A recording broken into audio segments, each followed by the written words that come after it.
Hi friends, ഇന്ന് നമ്മളായിട്ട് ഇട്ടേക്കുന്നത് റിയൽമി ടോപ്പ് പ്ലസ് ആണ്. ഇതിൻ്റെ യു വി ഗ്ലാസ് ഒട്ടിക്കാൻ പോകുന്നതാണ്. യു വി ഗ്ലാസ് ഒട്ടിക്കുമ്പോൾ എല്ലാവർക്കും ഒരു ഡൗട്ടുണ്ട്, ഈ ഗ്ലാസ് ഒട്ടിച്ച് കഴിഞ്ഞ് കഴിഞ്ഞാൽ ഫോണിന് കംപ്ലൈൻറ്റ് വരും.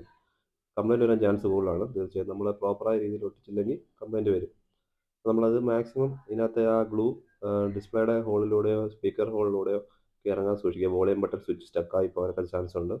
നമ്മുടെ ഇതുപോലെ ഇതിൻ്റെ കൂടെ കിട്ടുന്ന ഒരു മാസ്കിംഗ് സ്റ്റിക്കറുണ്ട്. ആ സ്റ്റിക്കർ വെച്ചിട്ട് ഇതുപോലെ പ്രോപ്പറായിട്ട് ഹോൾ വരുന്ന ഭാഗത്തെല്ലാം ഇതുപോലെ ജെല്ല് ഇറങ്ങാത്ത രീതിയിൽ ഒട്ടിച്ച് കൊടുക്കുക. ഇതുപോലെ ഒട്ടിച്ചില്ലെങ്കിലുള്ള കുഴപ്പമെന്ന് വെച്ച് കഴിഞ്ഞാൽ ഈ ഒരു വോളിയം സ്വിച്ചിൻ്റെ ഒക്കെ അകത്ത് ഈ ജെല്ല് കയറിപ്പോയി കഴിഞ്ഞാൽ സ്റ്റക്കായി പോകും നമ്മൾ യു വി ചെയ്യുമ്പോൾ. അപ്പോൾ അത് നല്ല കറക്റ്റ് രീതിയിൽ ആവശ്യമുള്ള രീതിയിൽ ഗ്ലൂ ഒഴിച്ചതിന് ശേഷം ഇതുപോലെ കറക്റ്റ് രീതിയിൽ വരുന്ന രീതിയിൽ വെച്ച് കൊടുക്കുക. കറക്റ്റ് അലൈൻമെൻറ്റ് ചെയ്ത് കൊടുക്കുക. മാക്സിമം വൺ ടൈം ഒട്ടിച്ച് കഴിഞ്ഞാൽ ഇത് ഇളക്കി പിന്നെ സെപ്പറേറ്റ് ഒന്നും ഒട്ടിക്കുന്ന റിസ്ക്കാണ്. മാക്സിമം നമ്മൾ ആദ്യം നല്ലപോലെ ക്ലീൻ ചെയ്തൊക്കെ തന്നെ ഒട്ടിക്കുകയാണെങ്കിൽ ഒറ്റ ഇതിൽ തന്നെ നമുക്ക് സെറ്റായി കിട്ടും.